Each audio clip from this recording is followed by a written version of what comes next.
إن الحمد لله نحمده ونستعينه ونستغفره ونعوذ بالله من شرور أنفسنا ومن سيئات أعمالنا من يهده الله فلا مضل له ومن يضلل فلا هادي له وأشهد أن لا إله إلا الله وحده لا شريك له وأشهد أن محمدا عبده ورسوله يا أيها الذين آمنوا اتقوا الله حق تقاته ولا تموتن إلا وأنتم مسلمون يا أيها الناس اتقوا ربكم الذي خلقكم من نفس واحدة وخلق منها زوجها وبث منهما رجالا كثيرا ونساء واتقوا الله الذي تساءلون به والأرحام إن الله كان عليكم رقيبا يا أيها الذين آمنوا اتقوا الله وقولوا قولا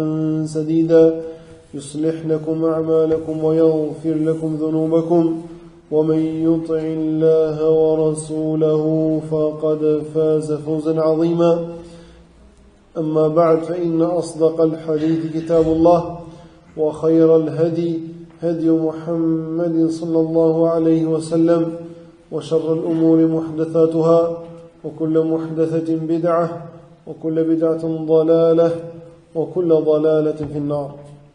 Nderuar besimtarë, Allahu subhanahu wa ta'ala është dhuruesi i çdo mirësie ndaj çdo krijese që ka krijuar këtë botë.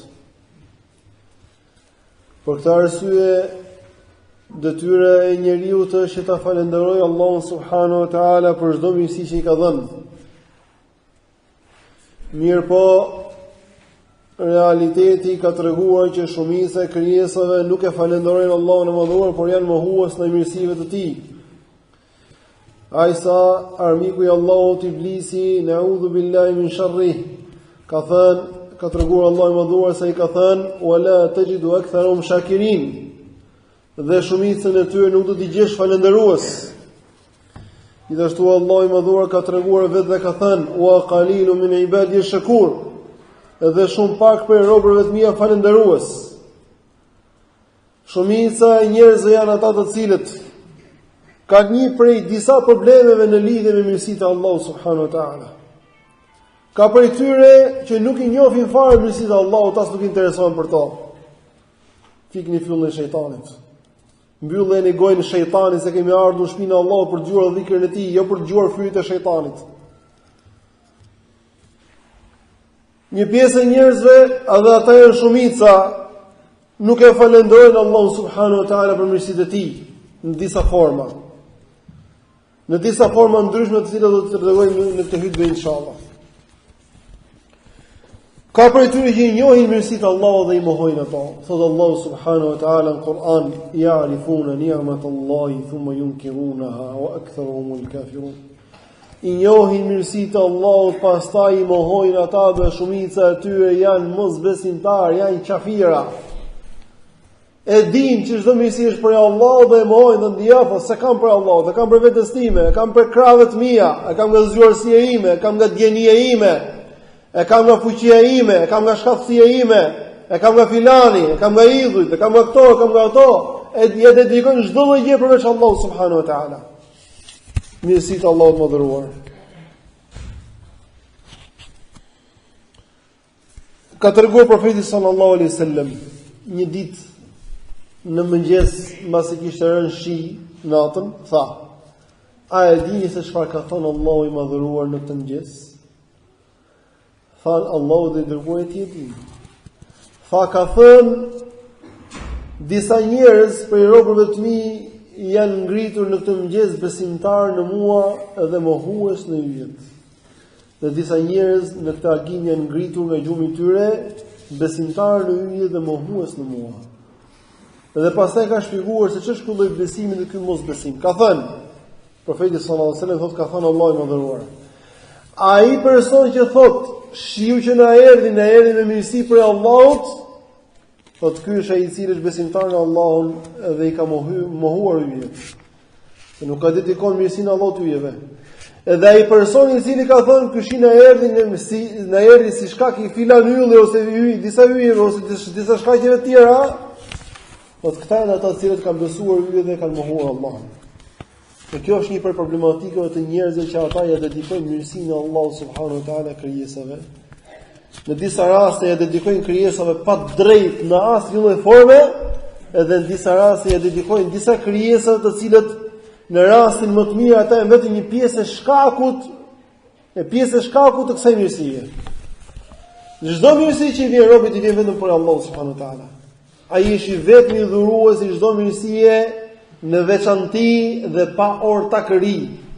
Ndërsa çdo lloj shkaku të cilin e mendon njeriu në këtë jetë si shkak të ndonjë mirësie, ta di se ai në të vërtetë ky lloj shkaku është vetëm një pjesë e shkakut të ardhjes të këtij rezultati.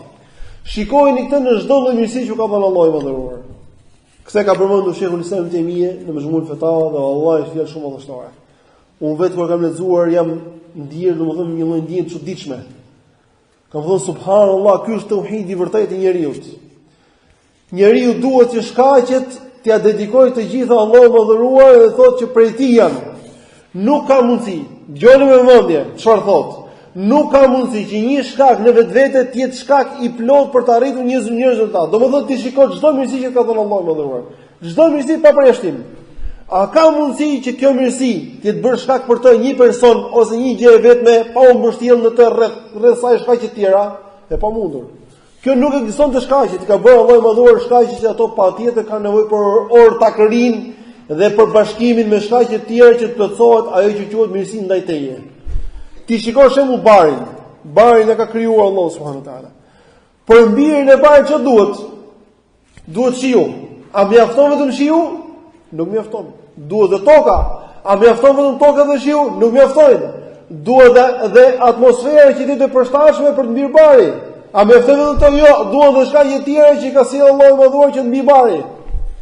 Atëherë të gjitha ato shkaqe mblidhen me lejen e Allahut madhëruar dhe sjellën atë mirësi të cilën e përdorin njerëzit. Edhe kështu është në të gjitha mirësitë që ka dhënë Allahu njeriu. Prandaj, padrejtia e vërtetë është që njeriu thotë, sikur mos ishte filani, unë nuk do kisha shpëtuar, do kisha shtyp makina.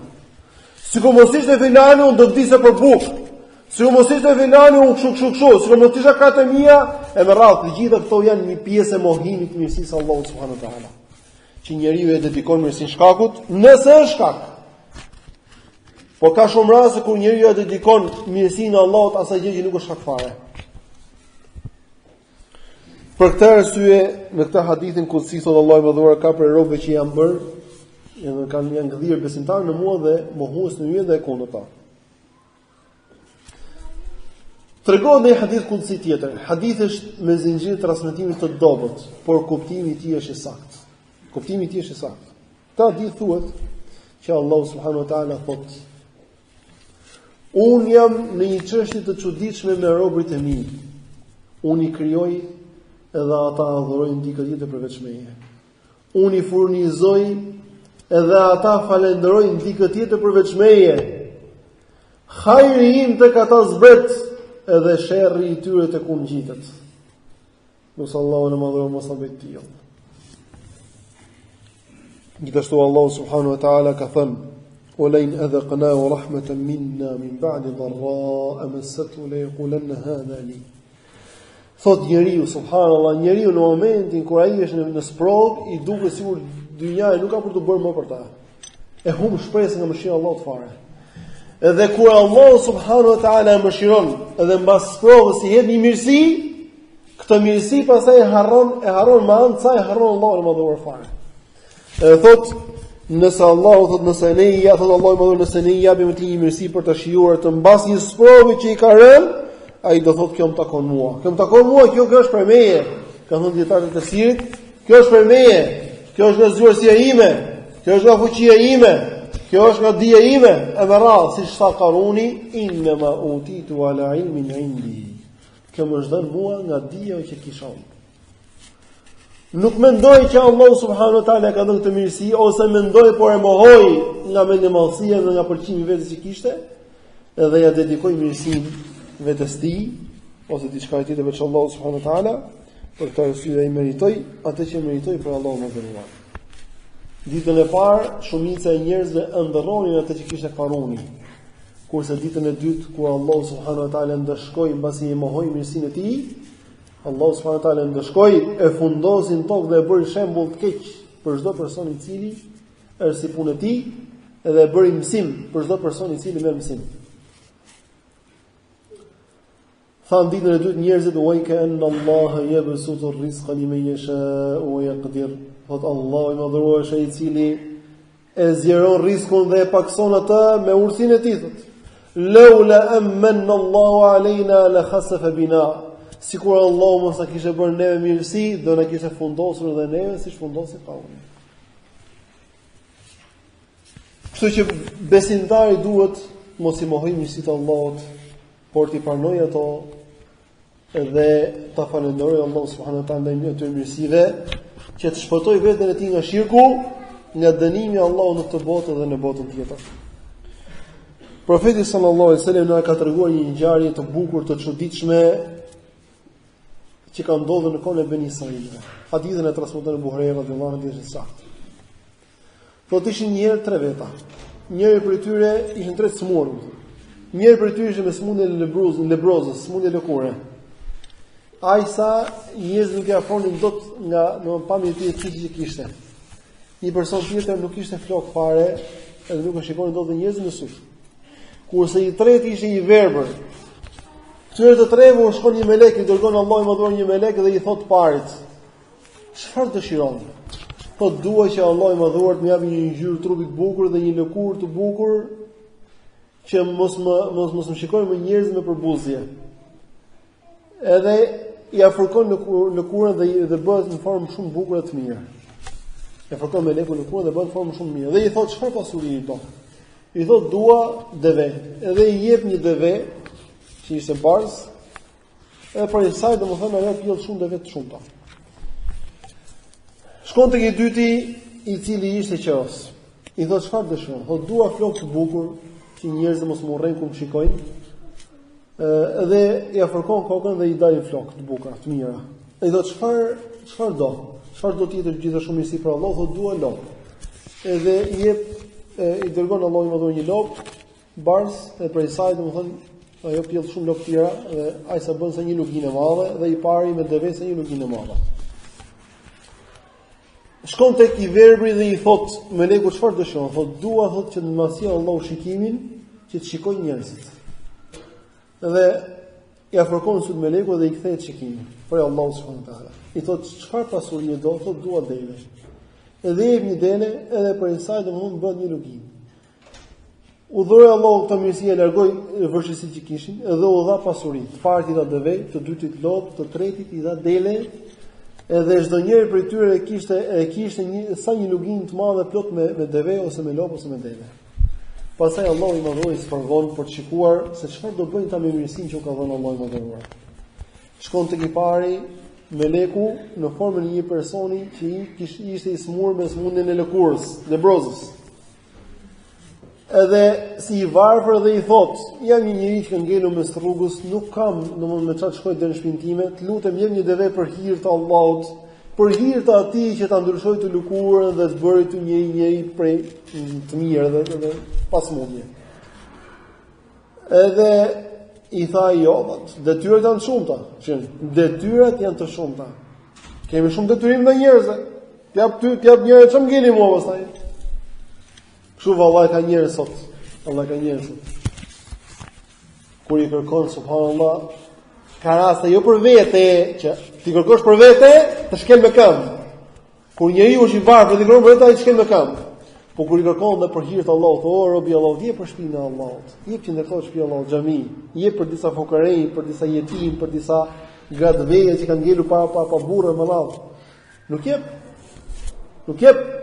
Tregohet kryelet ndaj mirësisë së Allahut subhanahu wa taala dhe harron çfarë mirësi ka dhënë Allahu i madhëruar dhe harron që dikur ka qenë ai i tij. Si punë këtij personi? Thotë detyrat janë shumta. I thotë ai nuk je ti filani që ke qenë dikur kështu edhe kështu edhe kështu edhe kështu. Jo, po s'kam qenë një kështu. Unë kështu ka qenë gjithmonë, thotë, këtë mirësi që kam pasur, çka kam trashëguar nga baballarët e mi. I thot ai, i thot melekun, nëse je gënjeshtar, të ktheft Allahu dhe njerëz siç ke qenë. Ktheft Allahu dhe njerëz siç ke qenë.